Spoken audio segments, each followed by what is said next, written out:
Hey folks, I'm Hugh from Carroll's Sausage and Country Store. Cooking is my passion, and if you're looking for the best recipes from the farm to the table, then you have come to the right place. So pull up a chair and let's eat.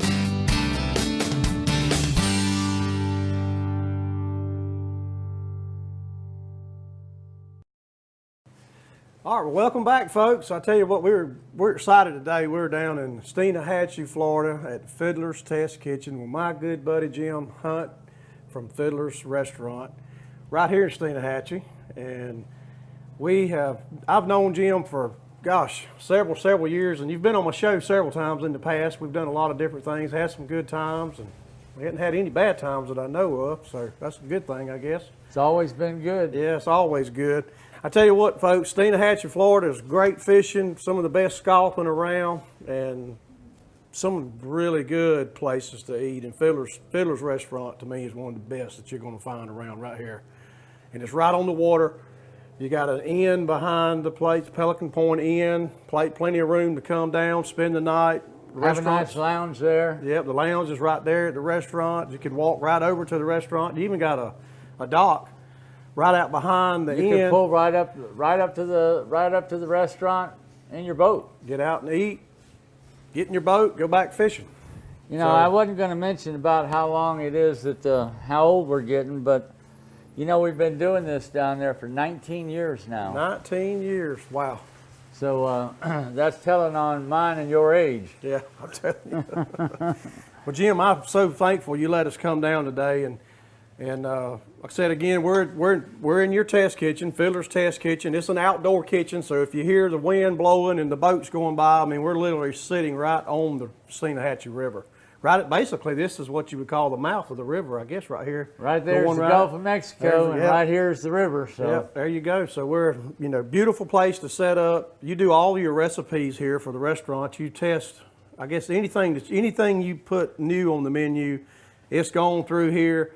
It's gone through the taste test, it's gone through the approval, and then it goes on the menu. That's right. Yep. I get lots of volunteers for the taste testing. Oh, I bet you do. I bet. Yeah, I'm sure that's not a problem. So, and your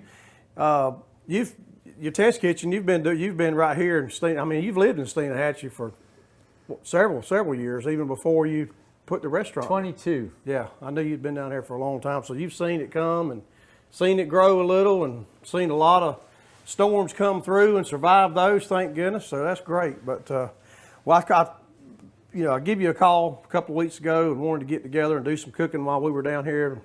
We actually come down ourselves on a little fishing trip and enjoyed our stay there the past couple of nights at the inn. It was really nice, and their food has been great down there at the restaurant. And I said, Jim, let's do a little something, cook something up, and we just saw something breakfast kind of come to my mind, but not so much just something for breakfast. You can do this for dinner or breakfast, and it's a quiche, and you were telling me about it. And it's really easy, and this is a sausage and cheddar cheese quiche, but I will have to admit it does much better with Carroll sausage. Oh yeah, that's the best. And you're not twisting my arm or anything, but I got to tell you, it really does a great job. And the nice thing about this quiche is if you're hunting or if you're fishing, you can make this ahead of time at home. Your wife can make it for you.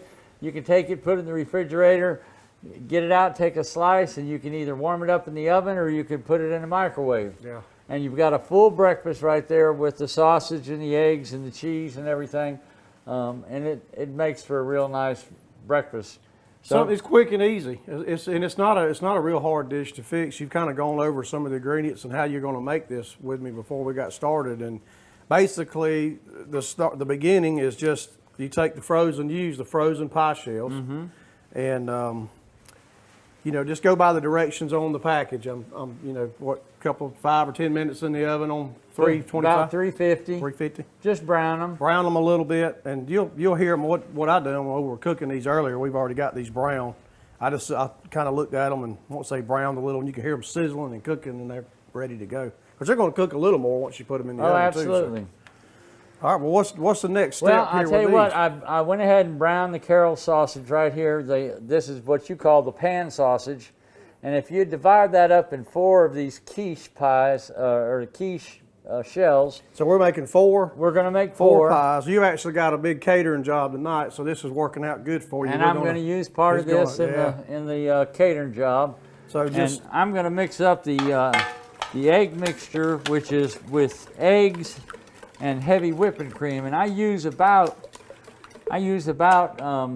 5 eggs per shell.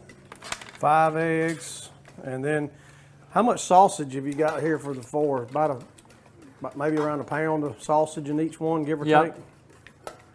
That should be around 4 pounds in there. And of course, you can put it. You can make it meatier if you like, or you know, that's up to you how meaty you want it to be. And the nice thing about making this quiche is you can add things that you like to it. You can put peppers, onions, I guess jalapenos if Absolutely. you want to spice it up. I think peppers and onions would be good in there. Of course, not everybody likes the onions and peppers, but I do. I love them. And this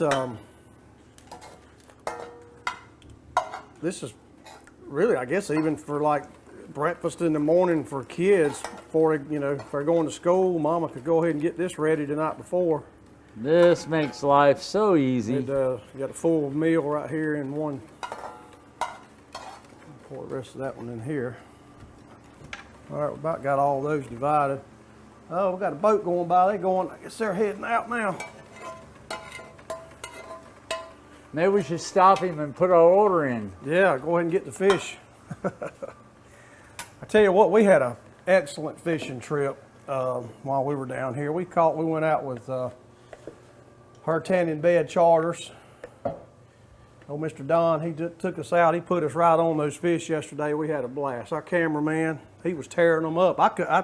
I didn't catch near. I mean, usually I catch most of the fish, but our cameraman outdone me yesterday. So. Well, I told him not to fool around, to go ahead and take you to the honey hole to begin with. Yeah, so. well, I appreciate that. Yeah, That was a good. I try to help you out when yeah. I can. Also, I'm going to add to this mixture of heavy whipping cream and the eggs is somewhat of a pinch of cayenne pepper.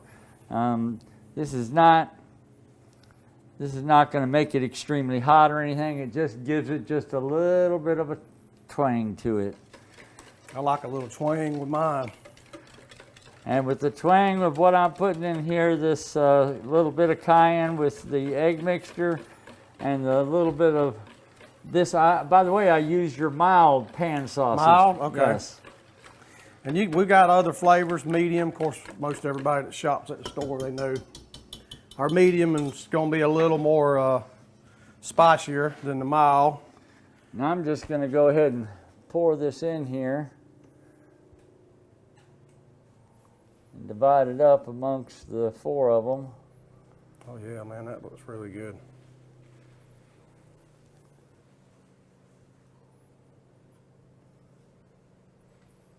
So you just kind of cover it just almost up to the top. Right, and I'm going to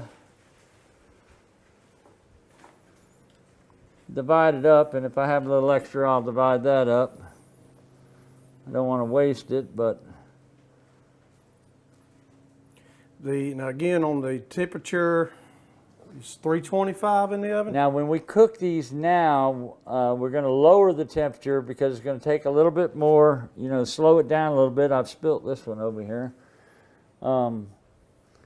We want to slow it down cooking so it gets done all the way through.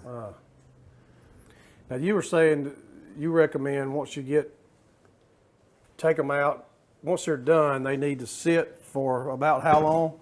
Well, I like to use them. I like to let them cool off because they firm up. Because if you cut it, you can cut it when it's hot. It's just real loose and everything. I like it where it stays, in uniform when you cut it. Mm-hmm. But whatever, whatever suits you. So let it chill for a little, set out, let it kind of cool down. Now what we need to do, if you want to take some of this cheese and do yours over there, don't be afraid. Yeah, let me grab a handful. We're going to give it plenty of cheese. I love cheddar cheese. Cheese is going to make it good. So you like to use your sharp cheddar? Is that what you like? Yes. Yeah, that's my favorite too. That sharp cheddar But again, cheese. when you're making these quiches, a lot of times you can use your bacon and cook the bacon off, and then you can chop up the bacon and put it in the bottom of the pie shell, and then you can use onions and use Swiss cheese instead of cheddar cheese, and that's quiche Lorraine. Okay. That's the fancy name for it. But it's, it's delicious also, just a different whole flavor with the bacon and everything. So you can change things around. I bet that applewood bacon we carry at Carol's will be awesome. There's no doubt in my mind. You did bring some, right? I did, yep. And I got you some smoked sausage. I don't know what all that. We got you a basket full of goodies in there. There you go. Well, I'm going to keep cooking then. Man, I tell you, that's what we need to do. It's going to be a happy crowd tonight. That's right. All right, I think we can take off and go to the oven. Well, folks, y'all come see Jim at Fiddler's Restaurant at Pelican Point Inn, right behind the restaurant, within walking distance. Got a dock, you can dock your boat. Fishing's great down at Steenahatchee. Scalloping you're wide open during scallop season. We've got boats going by out here right now. They're heading out. Scallop season's what, in July? Month of July or so? It's actually the second week in June it opens. Okay. And then it goes through the week after Labor Day. Okay, good. And trout season's in all year round. Yes. Red fishing is great. Hey, one more thing we didn't mention. You catch them, you go out fishing and catch them, get them clean and bring them to Jim, and he'll cook them and add the sides for you and everything. And that's what we done last night down at the restaurant. It was awesome. We had fresh fish and all the sides. People love that. Yep, and then we bring it out on a big platter and serve it to you family style where everybody can just dig in. Man, that's better than going to Grandma's on for Sunday dinner, I tell you what. That's right. Well, Jim, let's get them in the oven. We're going to bake these, you said again, 275? 250. 250, and then until they get done, and then we'll take them out and let them sit and chill. And we're going to slice us off a piece here shortly. There you go. Sit down and eat some. Y'all don't go anywhere. Thank you, Jim. All right.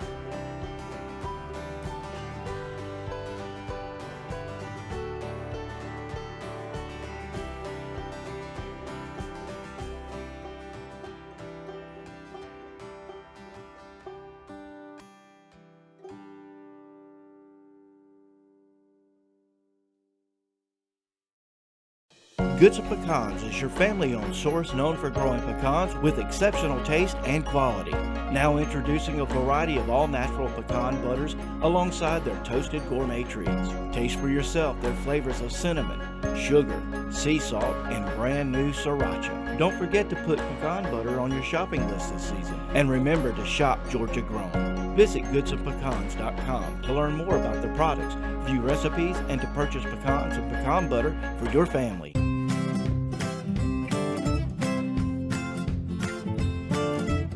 Wind down your weekday at Gin Creek Vineyards. Step inside the old pack house to sample any of our 13 wines. Can't get to Gin Creek?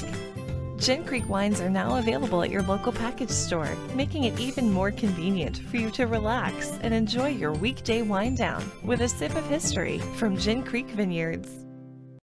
Have you heard about the great Georgia-grown oils and flowers made by Oliver Farm in Pitts, Georgia?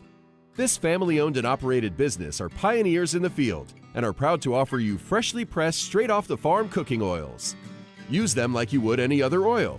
Great for marinades, dressings, sautéing, frying, and grilling. Check out our webpage, oliverfarm.com, and see what we have to offer.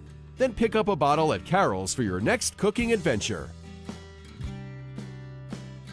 All right, well, welcome back, folks. I'll show you all a little spaghetti squash recipe. I hadn't cooked a lot of spaghetti squash in my life. I grew up on yellow squash and zucchini squash and the kind that we used to grow in the garden, but I'm actually going to try to plant some of this year, and I may even save some of the seeds out of this thing when I get it cut open. But these are available around only certain times of the year, and right now they just happen to be in season. And the thing I like about spaghetti squash is when they're ready, you can keep them for a couple of months. If you just keep them, in a dry location, they'll stay good for a couple of months. And so that's a good thing about those. You don't have to worry about, really keeping them refrigerated either. Just keep them in a dry place. So what we're gonna do, I'm gonna just split this, and you gotta be really careful. Use a big knife, but you also need to be very, very careful when doing this, because this is a hard, just kind of start the knife into the top, and then, like I said, push it down through. Once it starts cutting, you get through that stem, it does a little bit, it gets a little bit easier as it goes down. But you wanna use a good knife and a good cutting board. Just cut that right down through the middle, just like that. As you see, it's full of seeds. First thing you want to do is scrape those seeds out. Let me set that in there. I've got about a pot of water boiling over here, as you can see on the stove. I'm gonna try to speed this up a little by going ahead and pre-boiling the squash for maybe 15 or 20 minutes. Just until it kind of gets good and hot and maybe starts to tender. And then I'm gonna put it in a baking dish, put a little Oliver Farms oil on it, and put it in the oven until it just kind of brown it just a little bit. You just want to get all those seeds out of there best you can. Just like that. There's a lot of different recipes online. I've been looking at lots of different ways to cook spaghetti squash, and we were talking about that earlier with the camera crew, some of the ways that they cook it. And I think there's just honestly a lot of different ways, different things you can do with this stuff. A lot of people put Parmesan cheese on it after it's cooked, and actually you can scrape it out with a fork and it almost use it in the place of pasta for just a regular spaghetti. And it's got to be very, obviously much more healthier than spaghetti noodles, real spaghetti noodles would be. All right, I'm gonna go ahead and just quarter this, so it'll get you serving sizes. Like I said, you got to be very careful not to cut yourself, because it is hard. Okay, here we go. Now, I'm gonna drop these right in the water, and we're gonna boil them for 15, 20 minutes till they get a little bit tender. Okay, we got our squash here. I boiled it for about 15 minutes. Got it softened up a little.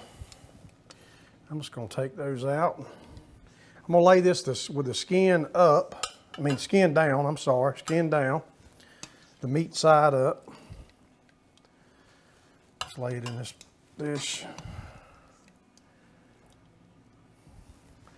Just like that. One more. This is Jerry's. All right, I'm gonna put a little sunflower oil on here. We were debating whether or not to use the sunflower or the peanut oil or the pecan oil, but everybody seems to like the sunflower. Of course, the other stuff is really good too. Oliver Farms has got some good products. Old Clay Oliver, he's a local friend of mine who lives right here, grew up right here in the county, and Georgia Grown member. You'll see him all over the place. He does shows everywhere. He was up at the Perry Fair, he's at the Expo, he's all over the place. I'm gonna sprinkle a little bit of my garlic butter seasoning on here. I've got the oven preheated to 350. Now, parboiling the squash is gonna speed the cooking time up in the oven. Now, if you don't want to parboil it, you can just put it right in the oven and bake it for 45 minutes on 350, or you can even pop it in. We were talking about that earlier, to make it, even to cut it, maybe to make it easier to cut and split, is to poke a few holes in it, maybe wrap it in saran wrap, pop it in the microwave for, 5 or 10 minutes, Jeremy? 5 or 10 minutes, and it's a little easier to cut. So you notice I had a hard time cutting it because it's so hard.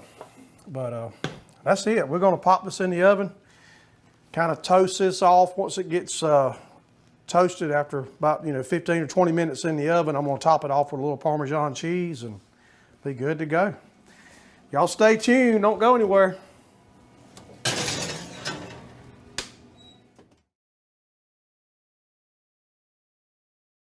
At At Lori Joe's, we strive to bring you the best products made from the finest and locally sourced produce around. Our store is stocked with a variety of Georgia-grown products and gifts. We always have our homemade chicken salad and pimento cheese ready and waiting for you. So come see us at 4428 U.S. Highway 319 North in Norman Park, Georgia, where we are preserving flavor, food, and fun. Or visit us at lorijoes.com and we will ship right to your home. This is Business Spotlight.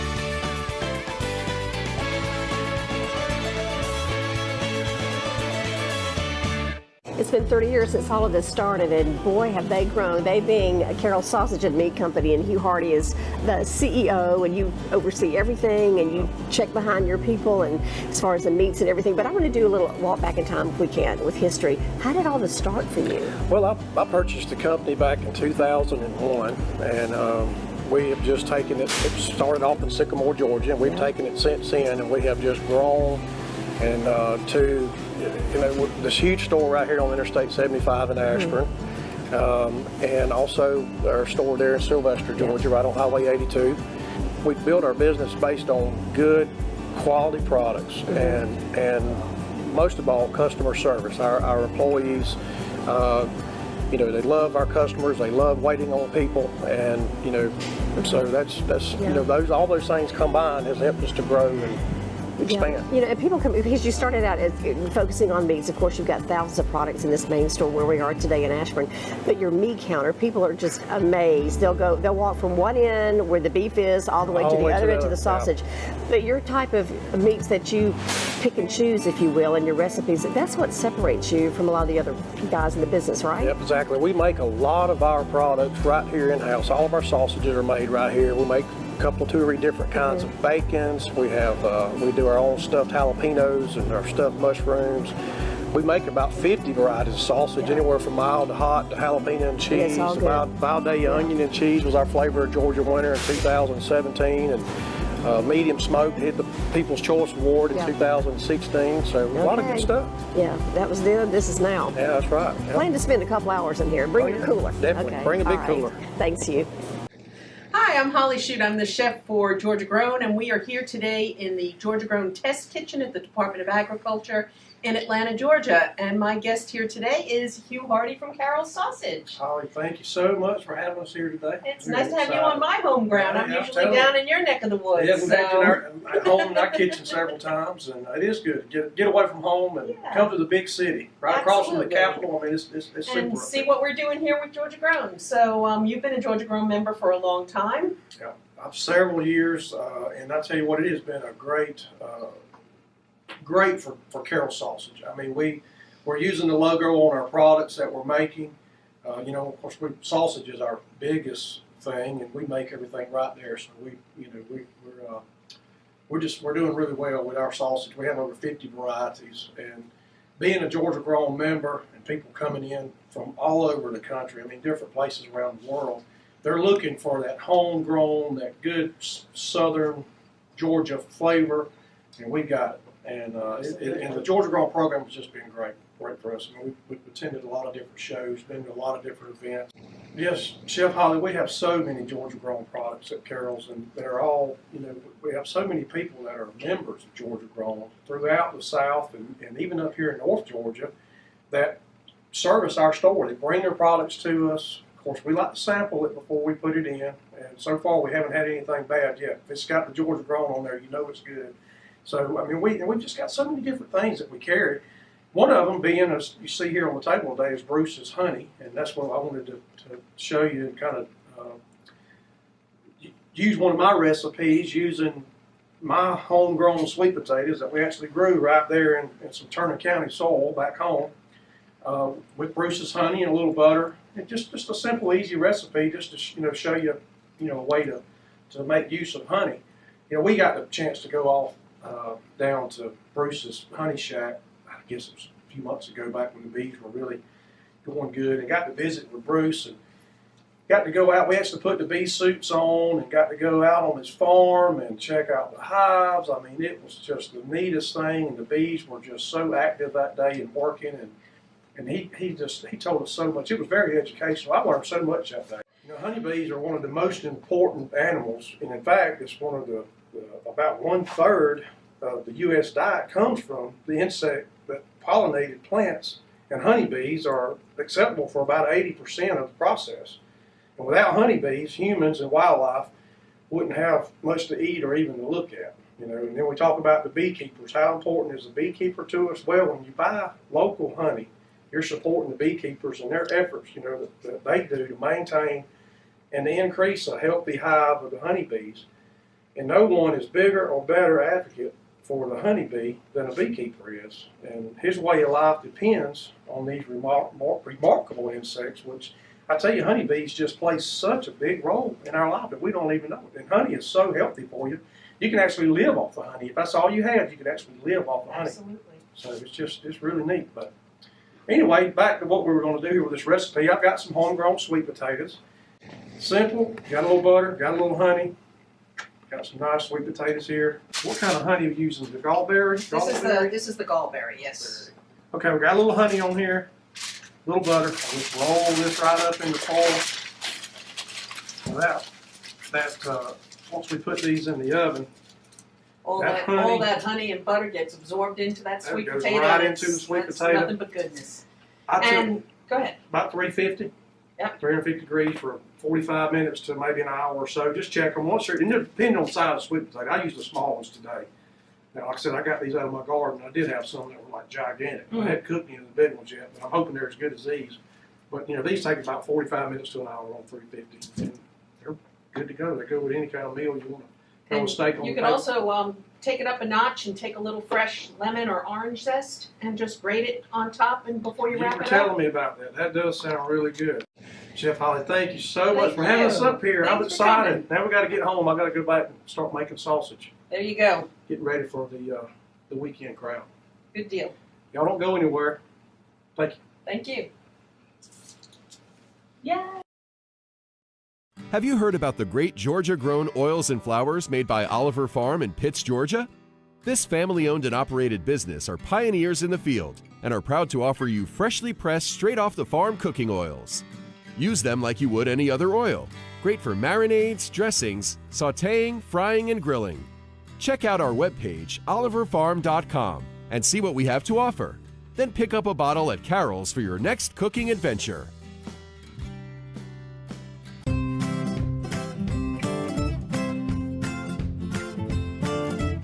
Wind down your weekday at Gin Creek Vineyards. Step inside the old pack house to sample any of our 13 wines. Can't get to Gin Creek? Gin Creek wines are now available at your local package store, making it even more convenient for you to relax and enjoy your weekday wind down with a sip of history from Gin Creek Vineyards. At Laurie Joe's, we strive to bring you the best products made from the finest and locally sourced produce around. Our store is stocked with a variety of Georgia-grown products and gifts. We always have our homemade chicken salad and pimento cheese ready and waiting for you. So come see us at 4428 U.S. Highway 319 North in Norman Park, Georgia, where we are preserving flavor, food, and fun. Or visit us at lauriejoes.com and we will ship right to your home.